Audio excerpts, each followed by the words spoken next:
আলাইকুম, আমি রুবেল নাইক। কে বন্ধুরা, এই যে ধানের শীষ, ধানের দানাগুলো, এগুলো কে দিল? কে আমাদের সামনে এনে দিল? আল্লাহ পাক দিল। আল্লাহ পাকের কুদরত দ্বারা আমরা এগুলো পেলাম। সুতরাং এই রিজিক, এটা নানা বাড়ির মামা বাড়ির ওয়ারিশ না, সম্পদ না, যে নানা বাড়ির মামা বাড়ির ওয়ারিশ এনে এনে ভেঙে ভেঙে বেচে বেচে খাইতেছি। বিষয়টা এরকম না। সমস্ত প্রশংসা আল্লাহ পাকের। আল্লাহ পাক রিজিক দেয়, আমরা সেই রিজিক খাই।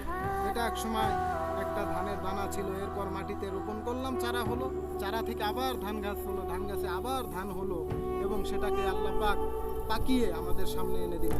এখন এটাকে আমরা পানিতে ভিজিয়ে রোদে শুকিয়ে মিলে নিয়ে ভেঙ্গে এরপর ভাত জনমের মতো খাবো।